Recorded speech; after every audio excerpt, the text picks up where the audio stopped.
ನಮಸ್ತೆ ವೀಕ್ಷಕರೇ, ಜನಧನಿ ವಿಶೇಷ ಕಾರ್ಯಕ್ರಮಕ್ಕೆ ಸ್ವಾಗತ. ನಾನು ನೀತಿ ವೇಣುಗೌಡ. ವೀಕ್ಷಕರೇ, ನಿಮಗೆಲ್ಲ ಗೊತ್ತಿರುವ ಹಾಗೆ ನಮ್ಮ ಈ ಜನಧನಿ ಕಾರ್ಯಕ್ರಮದಲ್ಲಿ ಎಲ್ಲಿ ಸಮಸ್ಯೆ ಆಗಿದೆ, ಎಲ್ಲಿ ಅನ್ಯಾಯ ಆಗಿದೆ, ಎಲ್ಲಿ ನ್ಯಾಯದ ಪರವಾಗಿ ಯಾರೂ ಧ್ವನಿ ಎತ್ತುತ್ತಾ ಇರೋದಿಲ್ವೋ ಅಲ್ಲಿ ನಿಮ್ಮ TV5 ನಿರಂತರವಾಗಿ ಧ್ವನಿ ಎತ್ತುವಂತ ಕೆಲಸವನ್ನ ಮತ್ತು ನ್ಯಾಯ ದೊರಕಿಸಿಕೊಡುವಂತ ಕೆಲಸವನ್ನ ಮಾಡ್ಕೊಂಡು ಬರ್ತಾ ಇದೆ. ಕೆಲವೊಮ್ಮೆ ಸರ್ಕಾರದಿಂದ ಅಭಿವೃದ್ಧಿ ಅನ್ನುವಂತ ನಿಟ್ಟಿನಲ್ಲಿ ಹಲವು ಯೋಜನೆಗಳು ಜಾರಿಗೆ ಬರುತ್ತೆ, ಹಲವು ರೀತಿಯಾದಂತ ಅನುದಾನಗಳು ಕೂಡ ಬಿಡುಗಡೆ ಆಗತ್ತೆ. ಅದು ಕರೆಕ್ಟ್ ಆಗಿ ತಲುಪಬೇಕಾದವರಿಗೆ ತಲುಪ್ತಾ ಇದೆಯಾ, ಅದು ಪ್ರಶ್ನೆ. ಇದನ್ನ ಸರ್ಕಾರದ ಗಮನಕ್ಕೆ ತರುವಂತ ಪ್ರಯತ್ನದ ಜೊತೆಗೆ ಅಭಿವೃದ್ಧಿ ಕಾರ್ಯ ಏನಾಗಿದೆ, ಎಷ್ಟಾಗಿದೆ, ಯಾಕೆ ಆಗಿಲ್ಲ, ಯಾರಿಂದ ಆಗಿಲ್ಲ, ಇದೆಲ್ಲವನ್ನ ಪ್ರಶ್ನೆ ಮಾಡೋದ್ರ ಜೊತೆಗೆ ಅಧಿಕಾರಿಗಳನ್ನು ಮಾತನಾಡಿಸುವಂತ ಕೆಲಸವನ್ನ ನಮ್ಮ TV5 ನಿರಂತರವಾಗಿ ಮಾಡ್ಕೊಂಡು ಬಂದಿದೆ.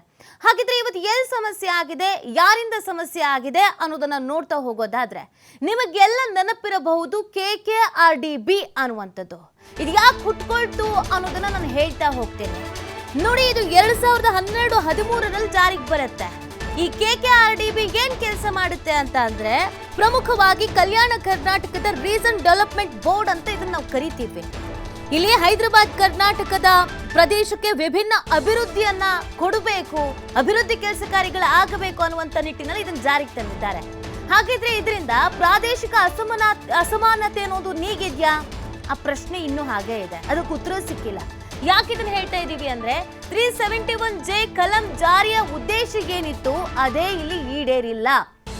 KKRDB ಅನುದಾನ ಬಳಕೆಯಲ್ಲಿ ಅಧಿಕಾರಿಗಳು ಹಿಂದೇಟು ಹಾಕಿದ್ದಾರೆ.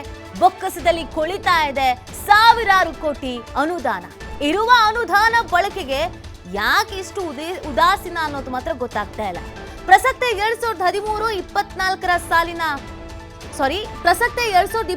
ಮತ್ತು 24ರ ಸಾಲಿನ 3,000 ಕೋಟಿ ಹಣ ಮೀಸಲಿಡಲಾಗಿದೆ.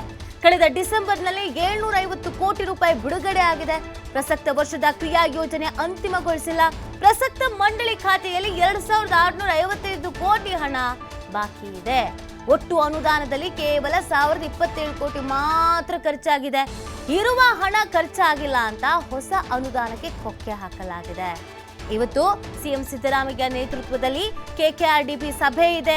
ಕಲ್ಯಾಣ ಕರ್ನಾಟಕ ಭಾಗದ ಜನಪ್ರತಿನಿಧಿಗಳು ಕೂಡ ಈ ಸಭೆಯಲ್ಲಿ ಭಾಗಿಯಾಗ್ತಾ ಇದ್ದಾರೆ. ನೋಡಿ, KKRDB ಬಂದಂತ ಉದ್ದೇಶ ಏನು ಅನ್ನೋದಾದ್ರೆ, ಕಲ್ಯಾಣ ಕರ್ನಾಟಕ ಭಾಗ ಅಭಿವೃದ್ಧಿ ಆಗ್ತಾ ಇಲ್ಲ, ಅಭಿವೃದ್ಧಿ ಮಾಡಬೇಕು ಅನ್ನುವಂತ ನಿಟ್ಟಿನಲ್ಲಿ ಇದನ್ನ ಅನುಷ್ಠಾನಕ್ಕೆ ತರ್ತಾರೆ. 371J ಕಲಂ ಏನ್ ಹೇಳುತ್ತೆ ಅಂತ ಅಂದ್ರೆ, ಪ್ರಮುಖವಾಗಿ ಹಿಂದುಳಿದಂತ ಪ್ರಾದೇಶಿಕ ಯಾವೆಲ್ಲ ಸ್ಥಾನಗಳಿದಾವೋ, ಯಾವೆಲ್ಲ ಜಿಲ್ಲೆಗಳು ಇದ್ದಾವೋ ಅವೆಲ್ಲವನ್ನ ಅಭಿವೃದ್ಧಿ ಪಡಿಸ್ಬೇಕು ಅನ್ನೋದನ್ನ ಹೇಳುತ್ತೆ. ಆದ್ರೆ ಅಭಿವೃದ್ಧಿ ಅನ್ನೋದು ಆಗ್ತಾ ಇದೆಯಾ? ಸರಾಗವಾಗಿ ಅಭಿವೃದ್ಧಿ ನಡೀತಾ ಇದೆಯಾ, ಅಥವಾ ಅಭಿವೃದ್ಧಿಯಲ್ಲಿ ಕುಂಠಿತವಾಗ್ತಾ ಇದೆಯಾ?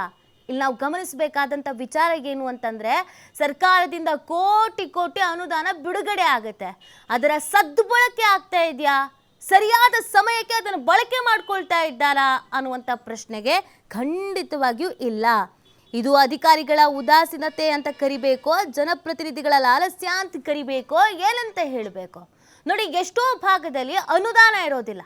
ಯಾವುದೇ ಕಾಮಗಾರಿಗಳನ್ನು ಫುಲ್ ಮಾಡಬೇಕು ಅಂತಂದ್ರೆ, ಅಥವಾ ಹೊಸ ಹೊಸ ಅಭಿವೃದ್ಧಿ ಯೋಜನೆಗಳನ್ನ ಜಾರಿಗೆ ತರಬೇಕು ಅಂತಂದ್ರೆ ಅನುದಾನ ಬಿಡುಗಡೆ ಮಾಡಿ ಅಂತ ಸರ್ಕಾರದ ಹಿಂದೆ ಅಲಿಬೇಕು, ಜನಪ್ರತಿನಿಧಿಗಳ ಹಿಂದೆ ಅಲಿಬೇಕು.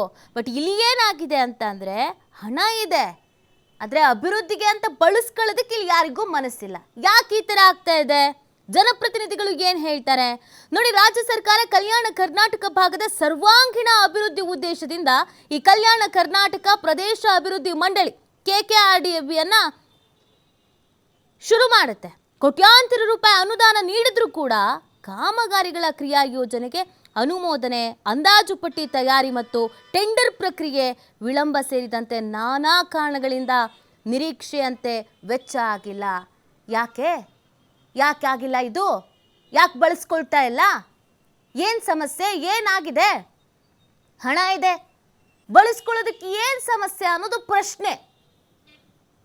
ಹಿಂದುಳಿದಿದೆ, ಪ್ರಾದೇಶಿಕವಾಗಿ ಹಿಂದೆ ಉಳಿದಿದೆ ಅಂತ ಹೇಳ್ತೀವಿ, ಅಭಿವೃದ್ಧಿ ಆಗಬೇಕು ಅಂತ ಹೇಳ್ತೀವಿ, ಕೋಟಿ ಕೋಟಿ ಅನುದಾನ ಬಿಡುಗಡೆ ಆಗತ್ತೆ. ಈಗ ಮೊತ್ತ ಇಲ್ಲ, ದುಡ್ಡಿಲ್ಲ ಅಂತ ಅಂದ್ರೆ, ಹೌದಪ್ಪ ದುಡ್ಡೇ ಇಲ್ಲ, ಸರ್ಕಾರ ಇತ್ತ ತಿರುಗಿಯೇ ನೋಡ್ತಾ ಇಲ್ಲ, ದುಡ್ಡು ಕೊಡ್ತಾ ಇಲ್ಲ, ಅದಕ್ಕೆ ಅಭಿವೃದ್ಧಿ ಆಗ್ತಿಲ್ಲ ಅಂತ ಹೇಳ್ಬೋದು. ನೋಡಿ, ಎಲ್ರಿಗೂ ನೆನಪಿರಬಹುದು ವಿಧಾನಸಭೆ ಚುನಾವಣೆಯ ಪ್ರಚಾರದ ವೇಳೆ ಕೂಡ ಭರವಸೆಯನ್ನು ಕೊಡ್ತಾರೆ ಸಿದ್ದರಾಮಯ್ಯನವರು. ಕಲ್ಯಾಣ ಕರ್ನಾಟಕದ ಅಭಿವೃದ್ಧಿ ಮಾಡ್ತೀವಿ, 5,000 ಕೋಟಿಯನ್ನ ನಾವು ಕೊಡ್ತೀವಿ ಅಂತ. ಅದರಂತೆ ಜುಲೈಯಲ್ಲಿ ಇದನ್ನು ಮಂಡಿಸ್ತಾರೆ. ಈ ಬಜೆಟ್ನಲ್ಲಿ ಮುಖ್ಯಮಂತ್ರಿ ಸಿದ್ದರಾಮಯ್ಯನವರು ಘೋಷಣೆ ಮಾಡ್ತಾರೆ. ಅಲ್ಲದೆ ಕಲಬುರಗಿಯಲ್ಲಿ ಕಳೆದ ಸೆಪ್ಟೆಂಬರ್ 17ರಂದು ಸಿದ್ದರಾಮಯ್ಯನವರು ಮಾತನಾಡ್ತಾರೆ. ಕಲ್ಯಾಣ ಕರ್ನಾಟಕದ ಭಾಗದ ಬೆಳವಣಿಗೆಗೆ ನೀಲನಕ್ಷೆಯನ್ನು ಸಿದ್ಧಪಡಿಸೋಕೆ ಸೂಚನೆಯನ್ನು ನೀಡಿದ್ದೀವಿ, ನಕ್ಷೆ ತಯಾರಾಗ್ತಾ ಇದೆ ಅಂತ ಹೇಳ್ತಾರೆ. ಎಲ್ಲೋಯ್ತು ಇದು? ಅಧಿಕಾರಿಗಳ ನಿರ್ಲಕ್ಷ್ಯ ವಹಿಸ್ತಾ ಇದ್ದಾರೆ ಅಂತಂದ್ರು. ಅಧಿಕಾರಿಗಳ ವಿರುದ್ಧ ಯಾಕೆ ಆಕ್ಷನ್ ತೆಗೆದುಕೊಂಡಿಲ್ಲ? ಯಾಕೆ ಕ್ರಮ ಕೈಗೊಂಡಿಲ್ಲ? ಈ ಅಧಿಕಾರಿಗಳಿಗೆ ಹೇಳೋರು ಕೇಳೋರು ಯಾರು ಇಲ್ವಾ? ಸ್ಥಳೀಯ ಜನಪ್ರತಿನಿಧಿಗಳು ಏನು ಮಾಡ್ತಾ ಇದ್ದಾರೆ? ಕಲ್ಯಾಣ ಕರ್ನಾಟಕ ಭಾಗದ ಸಚಿವರುಗಳು ಇದ್ದಾರಲ್ಲ, ಉಸ್ತುವಾರಿ ಸಚಿವರುಗಳಿಂದ ಹಿಡಿದು ಸಂಸದರಿಂದ ಹಿಡಿದು ಪ್ರತಿಯೊಬ್ಬರು ಇದ್ದಾರಲ್ಲ, ಯಾಕೆ ಪ್ರಶ್ನೆ ಮಾಡ್ತಾ ಇಲ್ಲ? ಯಾಕೆ ಧ್ವನಿ ಎತ್ತುತ್ತಾ ಇಲ್ಲ? ಅಭಿವೃದ್ಧಿ ಆಗಬಾರ್ದು ಅನ್ನೋದು ನಿಮ್ಮ ಉದ್ದೇಶವೋ, ಅಭಿವೃದ್ಧಿ ಆಗಬೇಕು ಅನ್ನೋದು ನಿಮ್ಮ ಉದ್ದೇಶವೋ? ಅದು ಅರ್ಥ ಆಗ್ತಾ ಇಲ್ಲ. ನೋಡಿ, ಈ ಯೋಜನೆ ಮತ್ತು ಸಾಂಖ್ಯಿಕ ಇಲಾಖೆಯ ಕಾರ್ಯದರ್ಶಿ ಮನೋಜ್ ಜೈನ್ ಅವರ ಅಧ್ಯಕ್ಷತೆಯಲ್ಲಿ ಕಳೆದ ಡಿಸೆಂಬರ್ 27ರಂದು KKRDB ಪ್ರಗತಿ ಪರಿಶೀಲನೆ ಕಲಬುರಗಿಯಲ್ಲಿ ನಡೆಯುತ್ತೆ. ಎಲ್ಲ ಜಿಲ್ಲೆಯ ಜಿಲ್ಲಾಧಿಕಾರಿಗಳು ಮೈಕ್ರೋ ಹಾಗೂ ಮ್ಯಾಕ್ರೋ ಯೋಜನೆ ಕ್ರಿಯಾ ಯೋಜನೆಗಳನ್ನು ಜನವರಿ 10 ಒಳಗೆ ಕಡ್ಡಾಯವಾಗಿ ಮಂಡಳಿಗೆ ಸಲ್ಲಿಸುವಂತೆ ಸೂಚನೆಯನ್ನು ಕೂಡ ನೀಡ್ತಾರೆ. ಯಾರೆಲ್ಲ ಸಲ್ಲಿಸಿದ್ದಾರೆ ಹಾಗಾದ್ರೆ? ಈ ಪ್ರಗತಿ ಕುಂಠಿತವಾಗೋಕೆ ಅಧಿಕಾರಿಗಳೇ ಅಲ್ವಾ ಕಾರಣ? ಇಂಜಿನಿಯರ್ಸ್ಗಳು ಏನು ಮಾಡ್ತಾ ಇದ್ದಾರೆ? ಕೆಲಸ ಯಾಕೆ ಆಗ್ತಾ ಇಲ್ಲ? ಇದ್ರ ಬಗ್ಗೆ ಎಚ್ಚರಿಕೆ ನೀಡ್ತಾರೆ. CM ಗಮನಕ್ಕೆ ತರ್ತೀವಿ ಅಂತ ಹೇಳ್ತಾರೆ. ಆದರೂ ಕೂಡ ಯಾವುದೇ ರೀತಿಯಾದಂಥ ಯೋಜನೆಗಳು ಜಾರಿ ಆಗಲ್ಲ. 30% ಮಾತ್ರ ವೆಚ್ಚ ಆಗಿದೆ. ಹಿಂದಿನ ಸಾಲಿನಲ್ಲಿ ವೆಚ್ಚವಾಗದೆ 2,655.89 ಕೋಟಿ KKRDB ಖಾತೆಯಲ್ಲಿ ಹಂಗೆ ಇದೆ. ಪ್ರಸಕ್ತ ಸಾಲಿನ ನವೆಂಬರ್ ಅಂತ್ಯದವರೆಗೆ ಈ ವ್ಯಾಪ್ತಿಯಲ್ಲಿ 7 ಬೀದರ್, ಕಲಬುರಗಿ, ಯಾದಗಿರಿ, ರಾಯಚೂರು, ಕೊಪ್ಪಳ, ಬಳ್ಳಾರಿ, ವಿಜಯನಗರ ಜಿಲ್ಲೆಗೆ ಒಟ್ಟು 2,113.81 ಕೋಟಿ ಅನುದಾನ ಹಂಚಿಕೆ ಮಾಡಲಾಗುತ್ತೆ. ಇದರಲ್ಲಿ ದುಡ್ಡು ಹಾಗೇ ಇದೆ.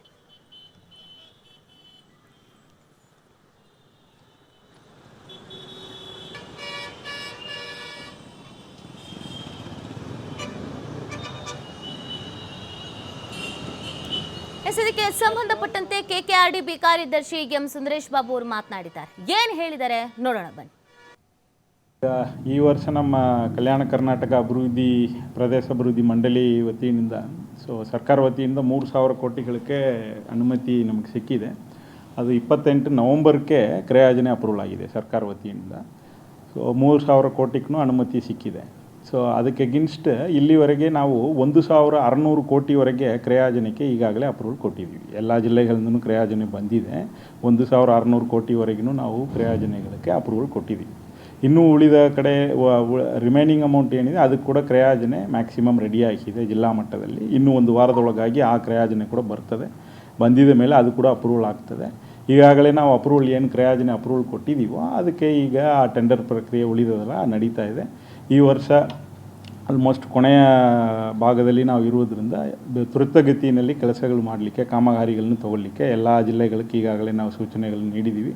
ಅದು ಪ್ರಕಾರ ಎಲ್ಲ ಜಿಲ್ಲಾ ನಮ್ಮ ಅನುಷ್ಠಾನ ಅಧಿಕಾರಿಗಳು ಮತ್ತು ಜಿಲ್ಲಾಧಿಕಾರಿಗಳು CEOಗಳೆಲ್ಲ ತ್ವರಿತಗತಿಯಲ್ಲಿ ಕೆಲಸವನ್ನು ಮಾಡ್ತಾ ಇದ್ದಾರೆ. ಕ್ರಿಯಾಯೋಜನೆ ಈಗ ಆಗ್ತಾ ಇದೆಯಲ್ಲ, ಕ್ರಿಯಾಯೋಜನೆ ಈಗ ಆಗಿದ ಮೇಲೆ ಈಗ ನೆಕ್ಸ್ಟ್ ಮಂತ್ನಿಂದ ಎಕ್ಸ್ಪೆಂಡಿಚರ್ ಬರ್ತದೆ. ಅಮೌಂಟು ಬಂದಿರುವುದು ಕೂಡ ಲಾಸ್ಟ್ 4-5 ಡೇಸ್ನಲ್ಲಿನ ಅಮೌಂಟ್ ಬಂದಿದೆ. 750 crores ಅಮೌಂಟ್ ಈಗ ಬಂದಿದೆ. ಇನ್ನೂ ಒಂದು 68 crores ಜಮಾ ಆಗೋದು ಬಾಕಿ ಇದೆ. ಕ್ರಿಯಾಯೋಜನೆ ಆದ ಕೂಡಲೇ ಈಗ ನೆಕ್ಸ್ಟ್ ಫೈನಾನ್ಷಿಯಲ್ ಪ್ರೋಗ್ರೆಸ್ ಆಗಲಿಕ್ಕೆ ಶುರುವಾಗ್ತದೆ. ಈಗ ಕ್ರಿಯಾಯೋಜನೆ ಅಪ್ರೂವಲ್ ಆಗಿದೆ, ನೆಕ್ಸ್ಟ್ ವರ್ಕ್ ಅನುಷ್ಠಾನ ಆಗ್ತದೆ. ಅನುಷ್ಠಾನ ಆಗುವಾಗ ಜನವರಿನಲ್ಲಿ ಎಕ್ಸ್ಪೆಂಡಿಚರ್ ಬುಕ್ ಆಗ್ತದೆ. ಕಳೆದ 3 ತಿಂಗಳಲ್ಲಿ ಸುಮಾರು 500 ಕೋಟಿ ಖರ್ಚಾಗಿದೆ. ಈಗ ಅಕ್ಟೋಬರ್ನಿಂದ ಇಲ್ಲೆಲ್ಲ ಬೇಗ ಕೆಲಸಗಳು ನಡೀತಾ ಇದೆ. ಫಿಸಿಕಲ್ ಪ್ರೋಗ್ರೆಸ್ಸು ನಡೀತಾ ಇದೆ, ಫೈನಾನ್ಷಿಯಲ್ ಪ್ರೋಗ್ರೆಸ್ಸು ನಡೀತಾ ಇದೆ. ಎಲ್ಲ ಜಿಲ್ಲೆಗಳಲ್ಲಿನೂ DCಗಳು CEOಗಳು ಆ್ಯಕ್ಟಿವ್ ಆಗಿ ವರ್ಕ್ ಮಾಡ್ತಾ ಇದ್ದಾರೆ. ಈವನ್ ಇಂಪ್ಲಿಮೆಂಟೇಷನ್ ಏಜೆನ್ಸೀಸ್ ಕೂಡ ಬೇಗ ಕೆಲಸಗಳು ಮಾಡಿ ಕಳಿಸ್ತಾ ಇದ್ದಾರೆ. ಈಗ ಪ್ರಗತಿಯಿಂದ ಆಗ್ತದೆ. ಈ ಮುಂದೂ ಕೂಡ ನಾವು ಇದನ್ನು ತ್ವರಿತಪಡಿಸಲಿಕ್ಕೆ ಏನೇನು ಮಾಡಬೇಕು ಅದೆಲ್ಲ ಮಾಡ್ತಾ ಇದ್ದೀವಿ ಬೋರ್ಡ್ ವತಿಯಿಂದ. ತಾವು ಜಿಲ್ಲಾಧಿಕಾರಿಗಳಿಗೆ ಏನು ಸೂಚನೆ ಕೊಟ್ಟಿದ್ದೀವಿ?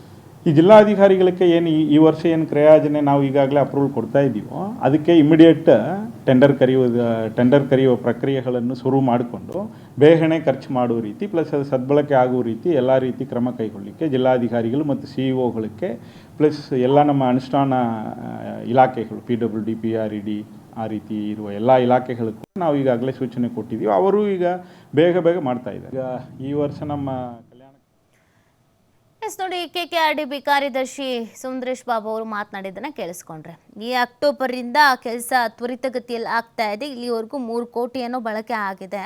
ಈಗ ಈ ಅಮೌಂಟ್ ಬಂದಿರೋದು ಅಂದರೆ ಡಿಸೆಂಬರ್ನಲ್ಲಿ 750 ಕೋಟಿ ರೂಪಾಯಿ ಬಿಡುಗಡೆ ಆಗಿತ್ತಲ್ಲ, ಅದು ನಿನ್ನೆ ಮೊನ್ನೆ ಹಾಗೆ ಇದಕ್ಕೆ ಸಂಬಂಧಪಟ್ಟಂತೆ ಕೆಲಸ ಕಾರ್ಯಗಳಾಗತ್ತೆ. ನಾವು ಸಂಬಂಧಪಟ್ಟಂಥವ್ರಿಗೆಲ್ಲ ಸೂಚನೆಯನ್ನು ನೀಡಿದ್ದೀವಿ ಅಂತ. ಇಲ್ಲಿ ಅಭಿವೃದ್ಧಿ ಆಗಲಿ ಅನ್ನುವಂಥ ಕಾರಣಕ್ಕೇ KKRDBಯನ್ನು ತೆರೆದಿರೋದು. ಯಾವತ್ತೂ ಕೂಡ ಹಿಂದುಳಿದಿದೆ ಅಂತ ಅನ್ನಿಸ್ಕೊಳ್ಬಾರ್ದು. ಎಲ್ಲ ಥರದಲ್ಲೂ ಕೂಡ ಅಭಿವೃದ್ಧಿಗಳಾಗಬೇಕು, ಏನೇನು ಕಾಮಗಾರಿಗಳು ಇದೆಯೋ ಅದೆಲ್ಲ ನಡಿಬೇಕು ಅನ್ನುವಂಥ ಕಾರಣಕ್ಕಾಗಿಯೇ ಹಣವನ್ನು ಬಿಡುಗಡೆ ಮಾಡ್ತಾ ಇರೋದು. ಹಣನ ಹಾಗೇ ಇಟ್ಕೊಂಡು ಕುತ್ಕೊಂಡಿದ್ದಕ್ಕೇ ಈಗ ಕೊನೆಯ ಹಂತದಲ್ಲಿ ಆ ಹಣ ಖರ್ಚಾಗಿಲ್ಲ ಅಂತ ಹೊಸ ಅನುದಾನಕ್ಕೆ ಕೊಕ್ಕೆ ಹಾಕಲಾಗಿದೆ. ನೋಡಿ, ಇದು ಅಧಿಕಾರಿಗಳ ನಿರ್ಲಕ್ಷ್ಯ. ಬಿಡು ಮಾಡಿದ್ರಾಯ್ತು, ಯಾರು ಕೇಳ್ತಾರೆ, ಹಣ ಇದೆ ಅಲ್ವಾ ಮಾಡೋಣ ಬಿಡಿ, ಇದು ನಿರ್ಲಕ್ಷ್ಯ. ಇದರಿಂದ ಸಮಸ್ಯೆ ಆಗೋದು ಜನರಿಗೆ. ನಾವು ಯಾವಾಗಲೂ ಕಲ್ಯಾಣ ಕರ್ನಾಟಕ ಭಾಗ, ಹೈದರಾಬಾದ್ ಕರ್ನಾಟಕ ಭಾಗ ಅಂತ ಬಂದಾಗ ಹಿಂದುಳಿದ ಪ್ರದೇಶ ಅಭಿವೃದ್ಧಿ ಆಗಬೇಕು, ಅಭಿವೃದ್ಧಿ ಮಾಡಬೇಕು ಅಂತ ಗಟ್ಟಿಯಾಗಿ ಮಾತನಾಡ್ತೀವಿ, ಗಟ್ಟಿಯಾಗಿ ಧ್ವನಿ ಎತ್ತುತ್ತೀವಿ. ಅದಕ್ಕೆ ಅಂತ ಮೀಸಲಿಡುವಂಥ ಹಣ ಬಿಡುಗಡೆ ಆಗ್ತಾ ಇದೆಯಾ, ಸದ್ಬಳಕೆ ಆಗ್ತಾ ಇದೆಯಾ, ಉಪಯೋಗ ಆಗ್ತಾ ಇದೆಯಾ, ಸಕಾಲಕ್ಕೆ ಬಳಕೆ ಮಾಡ್ಕೊಳ್ತಿದ್ದಾರಾ ಅನ್ನೋ ಪ್ರಶ್ನೆಯನ್ನು ಮಾಡಲ್ಲ. ಆ ಪ್ರಶ್ನೆಯನ್ನು ಮಾಡಿದ್ರೆ ಉತ್ತರ ಸಿಗ್ತಾ ಇತ್ತು.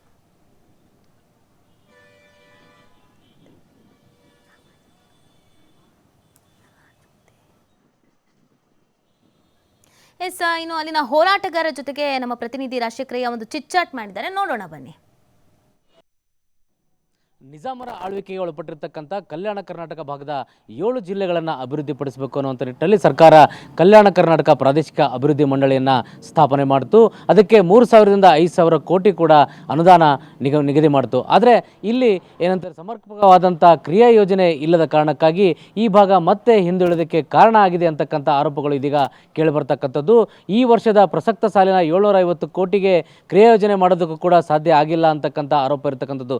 ಬನ್ನಿ ಹಾಗಾದರೆ ಕಲಬುರಗಿ ಜನ ಈ ಬಗ್ಗೆ ಏನು ಹೇಳ್ತಾರೆ ಅನ್ನೋದಕ್ಕೆ ನಮ್ಮೊಟ್ಟಿಗೆ ಹೋರಾಟಗಾರರು, ಚಿಂತಕರು, ಈ ಭಾಗದ ಶ್ರೇಯ ಅಭಿವೃದ್ಧಿಯನ್ನು ಬಯಸ್ತಕ್ಕಂಥವ್ರು ಇದ್ದಾರೆ. ಅವರೊಟ್ಟಿಗೆ ಮಾತಾಡಿ ಈ ವಿಚಾರವನ್ನು ಸವಿಸ್ತರವಾಗಿ ತಿಳ್ಕೊಳ್ಳುವಂಥ ಪ್ರಯತ್ನವನ್ನು ನಾನು ಇದೀಗ ಮಾಡ್ತೇನೆ. ಸರ್, ಈಗ ಒಂದು ಭಾಗದ ಅಭಿವೃದ್ಧಿಗಾಗಿ ಕ್ರಿಯಾ ಯೋಜನೆ ಮಾಡೋದಕ್ಕಾಗಿಯೇ ಈಗ ಹಣಕಾಸು ಆರ್ಥಿಕ ಇಲಾಖೆಯಿಂದ 750 ಕೋಟಿ ಒಂದು ಬಿಡುಗಡೆ ಆಗಿತ್ತು. 3,000 ಕೋಟಿ ಸರ್ಕಾರ ಕೊಡ್ತೀನಿ ಅಂತ ಬೇರೆ ಹೇಳಿತ್ತು. ಆದರೆ ಮೊದಲ ಹಂತದ ಒಂದು ಕ್ರಿಯಾ ಯೋಜನೆ ಆಗಿಲ್ಲ ಅಂತಕ್ಕಂಥ ಆರೋಪ ಯಾಕೆ ಹೀಗಾಗ್ತಾ ಇದೆ ಅಂತಕ್ಕಂಥದ್ದು?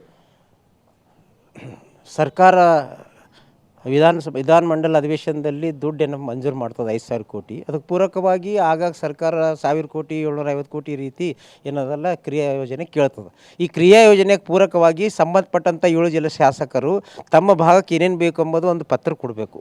ಆ ಪತ್ರ ಆಧಾರದ ಮೇಲೆ ಏನದಲ್ಲ ಪ್ಲ್ಯಾನಿಂಗ್ ಡಿಪಾರ್ಟ್ಮೆಂಟ್ದವ್ರು ಏನಪ್ಪ ಅಂದರೆ ಆ್ಯಕ್ಷನ್ ಪ್ಲ್ಯಾನ್ ಮಾಡಬೇಕು. ಆ್ಯಕ್ಷನ್ ಪ್ಲ್ಯಾನ್ ಮಾಡಿ ಕಾಲಮಿತಿಯಲ್ಲಿ ಏನಪ್ಪ ಅಂದ್ರೆ ಅದು ಕ್ರಿಯಾ ಯೋಜನೆ ಏನದಲ್ಲ ಸಂಬಂಧಪಟ್ಟಂಥ ಏನದಲ್ಲ ಪ್ಲ್ಯಾನಿಂಗ್ ಡಿಪಾರ್ಟ್ಮೆಂಟ್ ಸಲ್ಲಿಸಬೇಕು. ಸಲ್ಲಿಸಿದ ನಂತರ ಅದೇನೋ ಫೈನಾನ್ಸ್ ಅಪ್ರೂವ್ ಮಾಡ್ತಾರೆ. ತಕ್ಷಣ ಏನಪ್ಪ ಅಂದ್ರೆ ಕಾಲಮಿತಿಯಲ್ಲಿ ಕಾಮಗಾರಿಗಳು ಆರಂಭ ಆಗ್ತವೆ. ಆ ರೀತಿ ಕೆಲಸ ಆಗಲಾರ್ದಕ್ಕೆ ಹೋದ ವರ್ಷದ್ದು ಅಂದ್ರೆ ಹೋದ ಸಲದ್ದು 2,700 ಕೋಟಿ ಬಾಕಿ ಹಣ ಉಳಿದದ. ಇದು ಹಣ ಸರ್ಕಾರಕ್ಕೆ ವಾಪಸ್ ಹೋಗಲ್ಲ, ನಮ್ಮದೇ ಇರ್ತದೆ.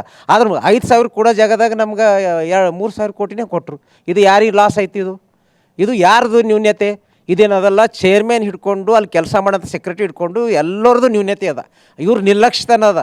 ಈ ನಿರ್ಲಕ್ಷ್ಯತನಕ್ಕೆ ಏನಪ್ಪ ಅಂದ್ರೆ ಕಡಿವಾಣ ಹಾಕಬೇಕಾದ್ರೆ ಈಗೇನು ನೂತನವಾಗಿ ಅಧ್ಯಕ್ಷರಾಗಿರೋ ಮಾನ್ಯ ಶ್ರೀ ಅಜಯ್ ಸಿಂಗ್ ಅವರು ಇವ್ರು ಗಂಭೀರವಾಗಿ ಪರಿಗಣಿಸಬೇಕು. ನೀವು ಮತ್ತಷ್ಟು ಜನರು ಕೂಡ ಇರುವಂಥದ್ದು, ಏನು ಹೇಳ್ತಾರೆ ಈ ಬಗ್ಗೆ ಅಂತಕ್ಕಂಥ ವಿಚಾರವಾಗಿ ಅವರೊಟ್ಟಿಗೆ ಕೂಡ ತಿಳ್ಕೊಳ್ಳುವಂಥ ಪ್ರಯತ್ನ ಮಾಡ್ತೀನಿ. ಸರ್, ಈಗ ಒಂದು KKRDB ಅನುದಾನ ವಿಚಾರವಾಗಿ ಸಮರ್ಪಕವಾದಂಥ ಕ್ರಿಯಾ ಯೋಜನೆ ಇಲ್ಲ, ಯಾಕೆ ಅಂತ?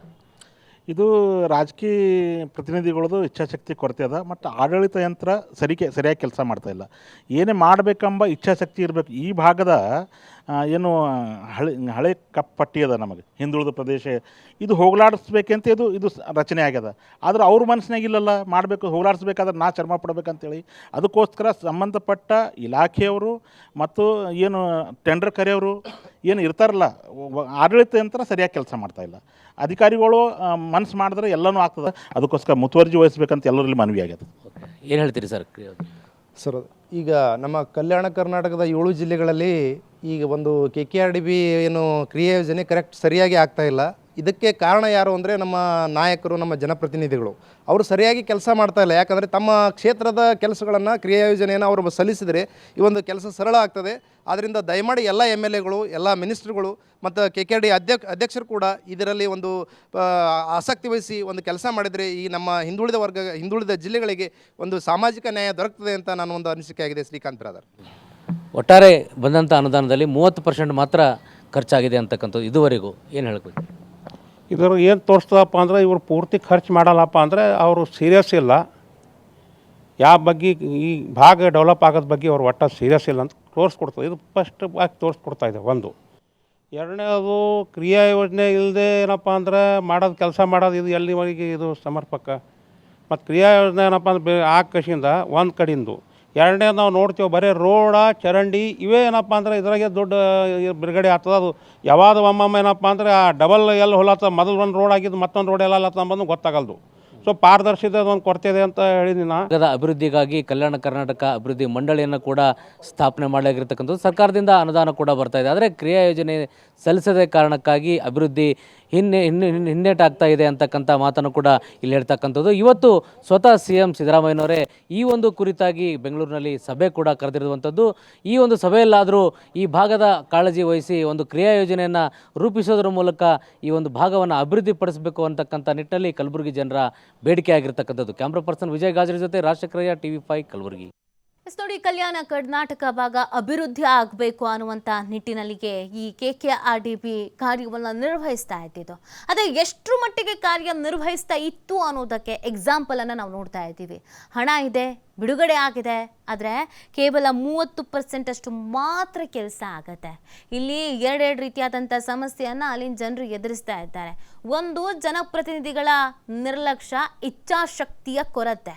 ಇನ್ನೊಂದು, ಅಧಿಕಾರಿಗಳು ಇದಕ್ಕೂ ನಮಗೂ ಸಂಬಂಧವೇ ಇಲ್ಲ ಅನ್ನುವಂಥ ರೀತಿಯಾದಂಥ ವರ್ತನೆಯನ್ನು ಮಾಡ್ತಾ ಇರೋದು.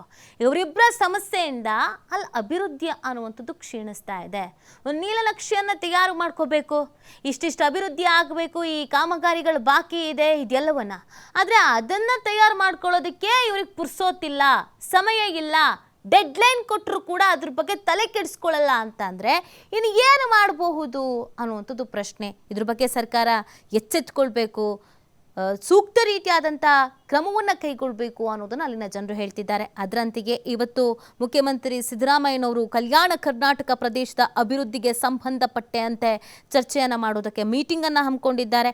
ಈ ಮೀಟಿಂಗ್ನಲ್ಲಿ ಈ ಸಭೆಗೆ ಹಾಜರಾಗುವಂತೆ ಆ ಭಾಗದ ಜಿಲ್ಲಾ ಉಸ್ತುವಾರಿ ಸಚಿವರು ಮತ್ತು ಹಲವು ಪ್ರಮುಖರನ್ನ ಭಾಗಿಯಾಗುವಂತೆ ತಿಳಿಸಲಾಗಿದೆ. ಈ ಬಗ್ಗೆ ಮಾತನಾಡಲಿಕ್ಕೆ ಅಬ್ದುಲ್ ರಹೀಂ ಅವರು, ಹೋರಾಟಗಾರರು, ನಮ್ಮ ಜೊತೆ ಫೋನ್ ಸಂಪರ್ಕದಲ್ಲಿದ್ದಾರೆ. ಸರ್ ನಮಸ್ತೆ. ನಮಸ್ಕಾರ ಮೇಡಮ್. ನಮಸ್ಕಾರ ಸರ್. ನಿಜವಾಗ್ಲೂ ಈ ಥರದ ವಿಚಾರಗಳನ್ನು ಕೇಳಿದಾಗ ಅಥವಾ ಅನುಭವಿಸುವಂಥ ಸಂದರ್ಭದಲ್ಲಿ ಬೇಸರ ಆಗತ್ತೆ. ಅಭಿವೃದ್ಧಿ ಆಗಲಿ ಅನ್ನೋದು ಎಲ್ಲರ ಉದ್ದೇಶ, ಅಭಿವೃದ್ಧಿ ಆಗಬೇಕು, ಮಾಡಬೇಕು ಅನ್ನುವಂಥದ್ದು. ಇಲ್ಲಿ ಹಣ ಇದೆ, ಆದರೆ ಬಿಡುಗಡೆ ಮಾಡೋದಕ್ಕೆ ಅಥವಾ ಅದಕ್ಕೆ ಸಂಬಂಧಪಟ್ಟಂತೆ ಕೆಲಸ ಮಾಡೋದಕ್ಕೆ ನಿರ್ಲಕ್ಷ್ಯನೋ ಅಥವಾ ನಮಗೆ ಯಾಕೆ ಬೇಕು ಅನ್ನುವಂಥ ಲಾಲಸತನನೋ ಅಥವಾ ಏನು ಅಂತ ಇಲ್ಲಿ ಏನದ ಮೇಡಮ್, ಜನಪ್ರತಿನಿಧಿಗಳು ಇಚ್ಛಾಶಕ್ತಿ ಬಹಳ ಕೊರತೆ ಅದ. ಈ ಭಾಗದ ಜನ ಹಿಂಗೆ ಇರ್ಬೇಕು, ಅವ್ರು ಡೆವಲಪ್ ಆಗಬಾರ್ದು ಅನ್ನೋ ವಿಚಾರ ಇದ್ದಿರ್ಬೋದು ನನಗ ಅನಿಸ್ತಾ ಇದೆ. ಅದಕ್ಕೋಸ್ಕರ ಈ ಭಾಗದ ಹಳೆ ಕಪ್ಪು ಪಟ್ಟಿ ಅದ, ಹಿಂದುಳಿದ ಪ್ರದೇಶ ಅದು ಹೋರಾಡಿಸೋ ಸಲುವಾಗಿ ಇದು ಈ ಒಂದು ಮಂಡಳಿ ರಚನೆ ಆಗ್ಯದ. ಅದು ಎಲ್ಲರೂ ಇಚ್ಛಾಶಕ್ತಿಯಿಂದ ಇದನ್ನು ಅಭಿವೃದ್ಧಿ ಪಡಿಸಬೇಕು. ವೈಜ್ಞಾನಿಕವಾಗಿ ಕ್ರಿಯಾ ಯೋಜನೆ ಒಂದು 5 ವರ್ಷದ 10 ವರ್ಷ ಕ್ರಿಯಾ ಯೋಜನೆ ಮಾಡಿ ಒಂದೇ ಸಲಕ್ಕೆ ಎಲ್ಲಾ ಡೆವಲಪ್ಮೆಂಟ್ ಕೆಲಸ ಮಾಡಬಹುದು. ಆದ್ರ ಕ್ರಿಯಾ ಯೋಜನೆ ಮಾಡ್ತಾ ಇಲ್ಲ. ಮತ್ತೆ ಅಧಿಕಾರಿಗಳು ನಿರ್ಲಕ್ಷ್ಯ, ಮತ್ತೆ ಏನು ಜನಪ್ರತಿನಿಧಿಗಳು ಅದ್ರ ಜವಾಬ್ದಾರಿಯನ್ನು ಹೊತ್ತು ಮಂಡಳಿ ಸದಸ್ಯರೆಲ್ಲರೂ ಮತ್ತು ಅಧ್ಯಕ್ಷರು ಎಲ್ಲರೂ ಕೂಡಿ ಈ ಭಾಗದ ಕಪ್ಪು ಪಟ್ಟಿ ಸರಿಸಬೇಕಾದ್ರೆ ಇವ್ರ ಇಚ್ಛಾಶಕ್ತಿಯಿಂದ ಮಾಡ್ಬೇಕಾಗ್ತದೆ ಮೇಡಮ್. ಅದಕ್ಕೆ ಈ ಜನರ ಅಭಿಪ್ರಾಯನೂ ಸಂಗ್ರಹ ಆಗ್ಬೇಕು. ಏನೇನೋ ಕೆಲಸ ಮಾಡ್ಲತ್ತಾರ, ಏನೋ ಈ ಭಾಗದಲ್ಲಿ ನಿರುದ್ಯೋಗಿ ಸಮಸ್ಯೆ ಬಹಳಷ್ಟಿದೆ ಮೇಡಮ್. ಇಲ್ಲಿ ಜನ ಮೈಗ್ರೇಷನ್ ಆಗ್ತಾ ಇದ್ದಾರೆ ಅಂತ. ಮೈಗ್ರೇಷನ್ ನಾವು ಜನರಲ್ ಬೋಗಿ ರೈಲ್ವೆಲ್ ನೋಡಿದ್ರೆ ಜನ ಕುರಿ ತುಂಬ್ದಂಗ್ ತುಂಬಿ ಒಬ್ಬರ ಮೇಲೆ ಒಬ್ಬರು ಬಿದ್ದು ಹೋಗುವಂತ ಪರಿಸ್ಥಿತಿ ನಾವು ದಿನಾಲು ನೋಡ್ತಾ ಇದ್ವಿ. ಅದಕ್ಕೋಸ್ಕರ ಈ ಭಾಗದ ಜನರ ಕೆಲಸಕ್ಕೋಸ್ಕರ ಉದ್ಯೋಗ ಸೃಷ್ಟಿ ಮಾಡೋ ಸಲುವಾಗಿ ಹಲವಾರು ಯೋಜನೆಗಳು ಹೈಕೊಂಡು ನಮ್ಮ ಜನಪ್ರತಿನಿಧಿಗಳು ಈ ಭಾಗದಲ್ಲಿ ಉದ್ಯೋಗ ಸೃಷ್ಟಿ ಮಾಡ್ಬೇಕಂತ ನನ್ನ ಮನವಿ ಆಗ್ಯದ. ಅದಕ್ಕೋಸ್ಕರ ಇಲ್ಲಿವರೆಗೆ ಏನಾಗ್ಯದ ಆಗ್ಲಿ, ಮುಂದಿನ ದಿನವಾದರೂ ಸರಿಪಡಿಸ್ಕೊಂಡು ಹೋಗ್ಬೇಕಂತ ನಾ ಈ ಸರ್ಕಾರಕ್ಕೆ ನಾ ಒತ್ತಾಯ ಮಾಡ್ತಾ ಇದ್ದೀನಿ ಮೇಡಮ್. ಇಲ್ಲಿ ಇವ್ರು ಹೇಳ್ತಾರೆ, ಈಗ ಆಗಸ್ಟ್ ಇಂದ ಇಲ್ಲೆಲ್ಲ ಸಮಿತಿ ಹೊಸ ಮಂಡಳಿ ಅಸ್ತಿತ್ವಕ್ಕೆ ಬಂದಿದೆ, ಅದಾದ್ಮೇಲೆ ಈ 3 ತಿಂಗಳು ಅವಧಿಯಲ್ಲಿ 500 ಕೋಟಿ ವೆಚ್ಚವಾಗಿದೆ ಅನ್ನೋದನ್ನ ಅವ್ರು ಹೇಳ್ತಾ ಇದ್ದಾರೆ. 3 ತಿಂಗಳಿಂದ ನಾವು ಫುಲ್ ಆಕ್ಟಿವ್ ಆಗ್ಬಿಟ್ಟಿದೀವಿ, ಮಂಡಳಿ ಎಲ್ಲ ಚೇಂಜ್ ಆಗಿದೆ ಅಂತ ಹೇಳ್ತಿದ್ದಾರೆ. ಹೌದಾ? ಅದೇನಾದ್ರು ಕಾಣಿಸ್ಕೊಳ್ತಾ ಇದೆಯಾ? ಏನು ಕಾಣಿಸ್ತಾ ಇಲ್ಲ ಮೇಡಮ್. ಎಲ್ಲಿ ಆಗ್ತಾ ಇದೆ, ಮತ್ತೆ ಇನ್ನೂ ಎಲ್ಲಿಗೆ ಆಕ್ಷನ್ ಪ್ಲಾನ್ ಆಗಿಲ್ಲ ಅಂತ ಹೇಳಿದ್ರೆ, ಹೋದ ವರ್ಷದ ಅನುದಾನ ಸಹಿತ ಖರ್ಚಾಗ್ತಾ ಇಲ್ಲ. ಖರ್ಚು ಮಾಡ್ಲಿ ಎಕ್ಸ್ಟ್ರಾ ಕೇಳಿದ್ರೆ ಎಲ್ಲಿ ಕೊಡ್ಲಿಕ್ಕೆ ಆಗ್ತದ? ನಾವು ಏನ್ ಮಾಡ್ಬೇಕಂತ ಪೂರ್ವ ಸಿದ್ಧತೆ ನಮ್ಮಲ್ಲಿ ಇರ್ಬೇಕು. ನಾವು ಯುದ್ಧಕ್ಕೆ ಹೋಗ್ಬೇಕಾದ್ರ ನಮ್ಮಲ್ಲಿ ಎಲ್ಲಾ ಏನು ಯುದ್ಧಕ್ಕೆ ಬೇಕಾದಂತ ಸಾಮಗ್ರಿಗಳು ಬೇಕಂದ್ರ ನಮ್ಮಲ್ಲಿ ಆಡಳಿತ ಯಂತ್ರ ಸರಿಯಾಗಿರ್ಬೇಕು, ಜನಪ್ರತಿನಿಧಿಗಳು ಮತ್ತೆ ಜನರ ಸಹಭಾಗಿತ್ವ. ಇವ್ರಿಗೆ ಮಾಡ್ಲಿಕ್ಕೆ ಆಗಲ್ಲ ಅಂದ್ರ ಲೋಕಲ್ ಪಂಚಾಯತಿಗಳು, ತಾಲೂಕು ಪಂಚಾಯತ್, ಜಿಲ್ಲಾ ಪಂಚಾಯತಿ ಅನುದಾನ ಕೊಡಬಹುದು, ಅವ್ರಿಗೂ ಅವ್ರ ಮೂಲಕವಾಗಿ ಡೆವಲಪ್ ಮಾಡ್ಬೋದು. ಇಲ್ದ್ರ ಸಹಸ್ರಾರು NGO ಕೆಲಸ ಮಾಡ್ತಾ ಇದ್ದವು ಬಡ ಜನರಿಗೋಸ್ಕರ. ಅಂತವ್ರಿಗೊಂದು ಪಬ್ಲಿಕ್ ಪ್ರೈವೇಟ್ ಪಾರ್ಟ್ನರ್ಶಿಪ್ ಅಲ್ಲಿ ತಗೊಂಡು ಕೆಲಸ ಮಾಡ್ಲಿಕ್ಕೆ ಅವಕಾಶ ಅದ. ಅದಕ್ಕೆ ಇವೆಲ್ಲ ಮಾಡೋದ್ರಿಂದ ಎಲ್ಲರೂ ಕೂಡ ಡೆವಲಪ್ ಮಾಡಿದ್ರೆ ಈ ಭಾಗದ ಏನು ಕಪ್ಪ ಚುಕ್ಕಿ ಅದ ನಮ್ಮ ಹಿಂದುಳಿದ ಪ್ರದೇಶ ಅಂತ ಅಭಿವೃದ್ಧಿ ಆಗ್ಬೋದು. ಎಷ್ಟೇ ಶ್ರಮ ಪಡೆದ್ರು ಕೂಡ ಯಾರು ಹೋರಾಟಗಾರ ಎಷ್ಟು ಹೋರಾಟ ಮಾಡಿದ್ರೆ ಅದು ಗಮನಕ್ಕಿಲ್ಲ, ಏನ್ ಹಿಂಗೆ ಮಾಡ್ತಾರೆ ಬಿಡು ಅಂದಂಗ ಭಾವನೆ ಇವ್ರ ಬಳಿ ಬಂದ್ರೆ ಜನ ಎಲ್ಲಿ ತನ ಬೇಸತ್ತು ರೋಡಿಗೆ ಇಳುವಂತ ಕಾಲ ಒಂದಿನ ಬರೇ ಬರ್ತದೆ madam. Okay, thank you Abdul ಅವರ TV5 ಜೊತೆಗೆ ಮಾತನಾಡಿದ್ದಕ್ಕೆ. ಈ ಬಗ್ಗೆ ಮಾತನಾಡ್ಲಿಕ್ಕೆ ರಜಾಕ್ ಉಸ್ತಾದ್ ಅವರು ಇದ್ದಾರೆ, ಹೋರಾಟಗಾರರು. ರಜಾಕ್ ಅವರ ನಮಸ್ತೆ. ಇಲ್ಲಿ ಅಧಿಕಾರಿಗಳ ನಿರ್ಲಕ್ಷ್ಯವೋ ಅಥವಾ ಜನಪ್ರತಿನಿಧಿಗಳ ಇಚ್ಛಾಶಕ್ತಿಯ ಕೊರತೆಗೋ ಅಭಿವೃದ್ಧಿ ಅನ್ನೋದು ಇಲ್ಲಿ ಕಾಣಿಸ್ಕೊಳ್ತಾ ಇಲ್ಲ ಅನ್ನೋದನ್ನ ಜನ ಹೇಳ್ತಾ ಇರೋದು. ಇದಕ್ಕೆ ಸಂಬಂಧಪಟ್ಟಂತೆ ನೀವು ಕೂಡ ಹೋರಾಟ ಮಾಡ್ತಾ ಇದ್ದೀರಾ. ಅಂದ್ರೆ ಇವ್ರ ಸಮಸ್ಯೆ ಪ್ಲಾನಿಂಗ್ ಇಲ್ಲದೆ ಇರೋದೇ ಇವ್ರ ಸಮಸ್ಯೆನೋ, ಏನ್ ಕತೆ ಅಂತ? ಇಲ್ಲ, ಏನಾಗಿದೆ, ಕಲ್ಯಾಣ ಕರ್ನಾಟಕ ಪ್ರದೇಶ ಅಭಿವೃದ್ಧಿ ಮಂಡಳಿ ಕಳೆದ 10 ವರ್ಷದಲ್ಲಿ ಕಾರ್ಯನಿರ್ವಹಿಸ್ತಾ ಇದೆ. ಏನೂ ಆಗಿಲ್ಲ ಅಂತಲ್ಲ, ಆದ್ರೆ ಜನಪ್ರತಿನಿಧಿಗಳ ಇಚ್ಛಾಶಕ್ತಿ ಕೊರತೆ, ಕಾಲಕ್ಕೆ ಕೆಲಸ ಮಾಡ್ಬೇಕನ್ನುವಂತ ಮನೋಭಾವನೆ ಇಲ್ಲದೆ ಇರೋದು, ಆಮೇಲೆ ಅಧಿಕಾರಿಗಳು, ವಿಶೇಷವಾಗಿ ಅಧಿಕಾರಿಗಳು ಸಬೂಬ್ ಹೇಳಿ ಏನು ಕೆಲಸ ಮಾಡ್ಲಿಕ್ಕೆ ಕೊಡ್ಲಾರ್ದಂತ ಮನಸ್ಥಿತಿ ನಿರ್ಮಾಣ ಮಾಡಿದ್ದಾರೆ. ಅಲ್ಲಿ ಬೋರ್ಡ್ ನಲ್ಲಿ ಬರ್ತಕ್ಕಂತ ಅಧಿಕಾರಿಗಳು ಅವ್ರ ಕೆಲಸ ಮಾಡ್ಲಿಕ್ಕೆ ತಯಾರಿಲ್ಲ. ಆಮೇಲೆ ಅಧಿಕಾರಿಗಳಿಗೆ ಅವ್ರಿಗೆ ಏನ್ ಜವಾಬ್ದಾರಿ ಅಂತ ಗೊತ್ತದೋ ಇಲ್ಲೋ ಗೊತ್ತಿಲ್ಲ. ಅವ್ರು ಯಾವ ಕಡೆನೂ ಕೂಡ ಭೇಟಿ ಕೊಡೋದಿಲ್ಲ, ನೋಡೋದಿಲ್ಲ. ಪ್ರಾಕ್ಟಿಕಲ್ ಪ್ರಾಬ್ಲಮ್ ಗೊತ್ತಿಲ್ಲ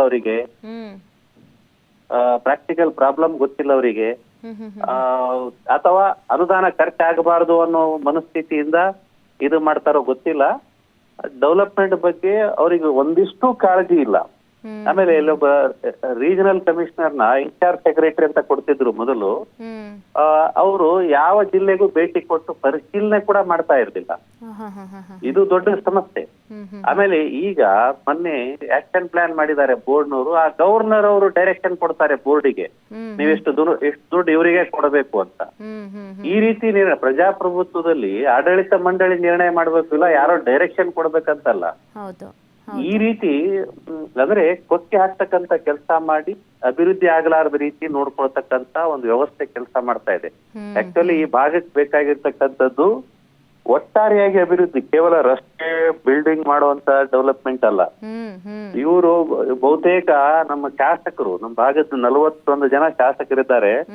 ಇವರು ರೋಡ್ ಅಂಡ್ ಬಿಲ್ಡಿಂಗ್ ಡೆವಲಪ್ಮೆಂಟ್ ಅಂದ್ಕೊಂಡು ಇಡೀ ವ್ಯವಸ್ಥೆಯನ್ನೇ ಕಾಂಕ್ರೀಟೀಕರಣ ಮಾಡ್ತಕ್ಕಂತ ಕೆಲಸ ಮಾಡ್ತಾ ಇದ್ದಾರೆ. ಅದು ತಪ್ಪಬೇಕು. ಮಾನವ ಅಭಿವೃದ್ಧಿ ಬಗ್ಗೆ ಇವರು ಗಮನ ಕೊಡಬೇಕು. ಆ ನಿಟ್ಟಿನಲ್ಲಿ ಕೆಲಸ ಮಾಡ್ತಾ ಇಲ್ಲ. ಈ ಮಂಡಳಿಗೆ ಈ ಭಾಗದ ಜನರ ಅಭಿಪ್ರಾಯ ಕೇಳ್ಬೇಕು ಅನ್ನೋ ಮನಸ್ಥಿತಿ ಇಲ್ಲಲ್ಲ, ಅದು ಬಹಳ ದುರಂತ.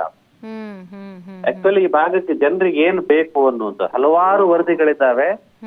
ಈ ಭಾಗದಲ್ಲಿ ಶೈಕ್ಷಣಿಕ ಅಭಿವೃದ್ಧಿ, ಆರೋಗ್ಯದ ಅಭಿವೃದ್ಧಿ, ಆಮೇಲೆ ಮಾಲ್ ನ್ಯೂಟ್ರಿಷನ್ ಬಗ್ಗೆ ಬಹಳ ದೊಡ್ಡ ಸಮಸ್ಯೆ ಇದೆ. ಬಡತನ ನಿವಾರಣೆ ಬಗ್ಗೆ ಕೆಲಸ ಮಾಡಬೇಕಾಗಿದೆ. ಬೋರ್ಡ್ ಕೇವಲ ರೋಡ್ ಮಾಡೋದು ಒಂದೇ ಅಲ್ಲ, ಬಡತನ ನಿವಾರಣೆ ಮಾಡಬೇಕು, ಉದ್ಯೋಗ ಕೊಡ್ತಕ್ಕಂತ ಕೆಲಸ ಮಾಡಬೇಕು, ಉದ್ಯೋಗ ಸೃಷ್ಟಿ ಮಾಡ್ತಕ್ಕಂತ ಕೆಲಸ ಮಾಡಬೇಕು. ಹಲವಾರು ಯೋಜನೆಗಳನ್ನ ಮಾಡ್ಲಿಕ್ಕೆ ಅವಕಾಶ ಇದೆ. ಆದ್ರೆ ಬೋರ್ಡ್ ಚರ್ಚೆ ಮಾಡ್ಲಿಕ್ಕೆ ಸಹಿತ ತಯಾರಿಲ್ಲ. ಅಂದ್ರೆ ಜನರ ಅಭಿಪ್ರಾಯವನ್ನ ಸಂಗ್ರಹಿಸೋದು, ಜನರ ಜೊತೆಗೂ ಕಾಂಟ್ಯಾಕ್ಟ್ ಅಲ್ಲಿ ಇರೋದು, ಅದ್ರ ಬಗ್ಗೆ ಯಾವ್ದನ್ನು ತಲೆ ಕೆಡಿಸ್ಕೊಳ್ತಾ ಇಲ್ಲ ಇವರು. ಇಲ್ಲ, ಅವ್ರು ನಾವಾಗಿ ಹೇಳಕ್ ಹೋದ್ರು ಕೇಳೋ ಪರಿಸ್ಥಿತಿಯಾಗಿಲ್ಲ ಬೋರ್ಡ್ನವರು. ನಾವಾಗಿ ಅವ್ರು ಕೇಳದೇ ಇದ್ರು ನಾವ್ ಹೇಳ್ಬೇಕಂತ ಹೇಳಿ ಪತ್ರದ ಮೂಲಕ ಬರೆದು ಕೊಟ್ಟಿದ್ದೀವಿ, ಊರಲ್ಲಿ ಹೇಳಕ್ ಹೋಗಿದ್ದೀವಿ, ಅವ್ರು ಕೇಳಲಿಕ್ಕೆ ಸಹಿತ ತಯಾರಿಲ್ಲ. ಈಗ ಹಿಂದಿನ ಸರ್ಕಾರದ 2600 ಕೋಟಿ ರೂಪಾಯಿ ಬ್ಯಾಲೆನ್ಸ್ ಇದೆ, ಖರ್ಚು ಮಾಡಿಲ್ಲ ಹಿಂದಿನ ಸರ್ಕಾರದವರು. ಅದು ಬ್ಯಾಲೆನ್ಸ್ ಇಲ್ಲಿವರೆಗೆ ಖರ್ಚಾಗಿಲ್ಲ. ಈ ವರ್ಷದ ಆಕ್ಷನ್ ಪ್ಲಾನ್ ಇವತ್ತಿನ ತನಕ ಅಪ್ರೂವಲ್ ಆಗಿಲ್ಲ. ಶಾಸಕರು ಆಕ್ಷನ್ ಪ್ಲಾನ್ ಸಬ್ಮಿಟ್ ಮಾಡಿಲ್ಲ ಇನ್ನ ಮಂಡಳಿಗೆ. This is January running, financial year ಇನ್ನ 2 ತಿಂಗಳು ಮುಗಿತದೆ. ಅದೇನ್ ಆಕ್ಷನ್ ಪ್ಲಾನ್ 15 ದಿನದಾಗ ಕೊಡಬಹುದು, ಇವ್ರು 6 ತಿಂಗಳಾದ್ರೆ ಆಕ್ಷನ್ ಪ್ಲಾನ್ ಕೊಡಲ್ಲ MLA ಗಳು. ಇಷ್ಟೊಂದು ಬೇಜವಾಬ್ದಾರಿತನದಿಂದಾನೇ ಈ ಬೋರ್ಡ್ ನಿಷ್ಕ್ರಿಯ ಆಗೋ ಅಂತ ತಲುಪಿದೆ. ಹಿಂದಿನ ಸರ್ಕಾರದಲ್ಲಿ 2 ವರ್ಷ ಬೋರ್ಡ್ ಚೇರ್ಮನ್ ಸಹಿತ ಇರ್ಲಿಲ್ಲ, 2 ವರ್ಷದ ತನಕ ಬೋರ್ಡ್ ಮೆಂಬರ್ಸ್ ನಾಮಿನೇಟ್ ಮಾಡಿರ್ಲಿಲ್ಲ ಅವ್ರು ಹಿಂದಿನ ಸರ್ಕಾರದವರು ಟೋಟಲಿ. ಆಮೇಲೆ ಕ್ಯಾಬಿನೆಟ್ ಮಿನಿಸ್ಟರ್ ಬೋರ್ಡ್ಗೆ ಚೇರ್ಮನ್ ಇರ್ಬೇಕಂತ ಮೊದಲಿನ ಸರ್ಕಾರದಲ್ಲಿ ನಿರ್ಣಯ ಆಗಿ ರೂಲ್ ಇತ್ತು. ಹಿಂದಿನ ಸರ್ಕಾರದವರು ತಮ್ಮ ಶಾಸಕರಿಗೆ ತೃಪ್ತಿ ಪಡ್ಲಿಕ್ಕೆ ಅದೊಂದು ಬಿಳಿ ಆನೆ ಮಾಡ್ಲಿಕ್ಕೆ ಹೋಗಿ ಶಾಸಕರನ್ನ ಅಧ್ಯಕ್ಷರು ಮಾಡ್ಬೇಕಂತ ನಿಯಮ ಮಾಡಿದ್ರು. ಅದ್ರ ಮೂಲಕ ಅದನ್ನ ಡಿಗ್ರೇಡ್ ಮಾಡಿತ್ತು ಆ ಬೋರ್ಡ್ ಅನ್ನ.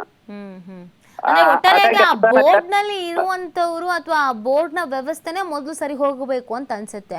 ಬೋರ್ಡ್ ನ ವ್ಯವಸ್ಥೆ ಒಟ್ಟಾರೆಯಾಗಿ ಸರಿ ಹೋಗ್ಬೇಕು ಮೇಡಮ್. ಏನಾಗಿದೆ ಈಗ ರಾಜ್ಯ ಸರ್ಕಾರದಲ್ಲಿ ಕೆಲವೊಂದು ಇಲಾಖೆ ಇದಾವೆ, 200 ಕೋಟಿ 300 ಕೋಟಿ 500 ಕೋಟಿ ಗ್ರಾಂಟ್ ಇದೆ. ಅದಕ್ಕ ಮಷಿನರಿ ಇದೆ. ಮಷಿನರಿ ಅಂದ್ರೆ ತಾಲೂಕು ಮಟ್ಟದಲ್ಲಿ, ಜಿಲ್ಲಾ ಮಟ್ಟದಲ್ಲಿ, ಡಿವಿಷನಲ್ ಮಟ್ಟದಲ್ಲಿ ಅಧಿಕಾರಿಗಳಿದ್ದಾರಂತೆ. ಬಟ್ ಇಲ್ಲಿ ಬೋರ್ಡ್ 3,000 ಕೋಟಿ ಗ್ರಾಂಟ್ 5,000 ಕೋಟಿ ಆಗ್ತಿದೆ ಅಂತ ರಾಜ್ಯದ ಮುಖ್ಯಮಂತ್ರಿಗಳು ಹೇಳಿದ್ದಾರೆ. ಅಂತ ಒಂದು ಬೋರ್ಡ್ಗೆ ತಾಲೂಕು ಮಟ್ಟದಲ್ಲಿ, ಜಿಲ್ಲಾ ಮಟ್ಟದಲ್ಲಿ ಆ ಬೋರ್ಡ್ ಅಧಿಕಾರಿಗಳಿಲ್ಲ. ಇವ್ರು ಯಾರ ಮೇಲೆ ಡಿಪೆಂಡ್? ಇಂಜಿನಿಯರಿಂಗ್ ಸೆಕ್ಷನ್ ಅಂದ್ರೆ PWD ಮೇಲೆ, ಜಿಲ್ಲಾ ಪಂಚಾಯತ್ ಇಂಜಿನಿಯರಿಂಗ್ ಮೇಲೆ, ಲ್ಯಾಂಡ್ ಆರ್ಮಿ ಮೇಲೆ, ನಿರ್ಮಿತಿ ಕೇಂದ್ರದ ಮೇಲೆ, ಜಿಲ್ಲಾಧಿಕಾರಿಗಳ ಮೇಲೆ, ತಹಸೀಲ್ದಾರ್ ಮೇಲೆ ಡಿಪೆಂಡ್ ಇವರು. ಅವರಿಗೆ ಅವ್ರ ಕೆಲಸ ಸಾಕಷ್ಟು ಇರ್ತದೆ, ನಿಮ್ ಮಂಡಳಿ ಕೆಲಸ ಅವರಿಗೆ ಪ್ರಿಯಾರಿಟಿ ಆಗೋದಿಲ್ಲ. ಓಕೆ, ಥ್ಯಾಂಕ್ ಯು ರಜಾಕ್ ಅವರ TV5 ಜೊತೆಗೆ ಮಾತನಾಡಿದ್ದಕ್ಕೆ. ನೋಡಿ, ಅಭಿವೃದ್ಧಿ ಅನ್ನೋದು ಕೇವಲ ರೋಡ್ಗೆ, ಬಿಲ್ಡಿಂಗಿಗೆ ಮಾತ್ರ ಸಂಬಂಧಪಟ್ಟಿಲ್ಲ. ಇಲ್ಲಿ ಸಮಸ್ಯೆ ಏನಿದೆ, ಮೂಲಭೂತ ಸೌಕರ್ಯದ ಜೊತೆಗೆ ಉದ್ಯೋಗ ಸೃಷ್ಟಿ ಆಗಬೇಕು, ಬಡತನ ನಿರ್ಮೂಲನೆ ಆಗಬೇಕು, ಇದ್ರ ಬಗ್ಗೆ ಹೆಚ್ಚಿನ ಗಮನ ಹರಿಸಿ. ಬೋರ್ಡ್ನಲ್ಲಿ ಇರೋರೇ ಸರಿ ಇಲ್ಲ, ಮೊದಲು ಅಲ್ಲಿಂದ ಸರಿ ಆಗಬೇಕು ಅನ್ನೋದು ಅಲ್ಲಿನ ಹೋರಾಟಗಾರರ ಮಾತಾಗಿದೆ. ಇವತ್ತು ಮೀಟಿಂಗ್ ಇದೆ, ಸಿದ್ದರಾಮಯ್ಯನವರು ಮೀಟಿಂಗ್ ಕರೆದಿದ್ದಾರೆ. ಇದರಲ್ಲಿ ಏನು ನಿರ್ಧಾರ ತೆಗೆದುಕೊಳ್ತಾರೆ, ಇನ್ಮೇಲಾದರೂ ಅಭಿವೃದ್ಧಿ ಕಾರ್ಯ ಕಡೆ ಹೆಚ್ಚಿನ ಒತ್ತನ್ನು ನೀಡ್ತಾರ ಸಚಿವರುಗಳು ಮತ್ತು ಅಧಿಕಾರಿಗಳು ಅನ್ನೋದನ್ನ ಕಾದು ನೋಡಬೇಕಾಗಿದೆ.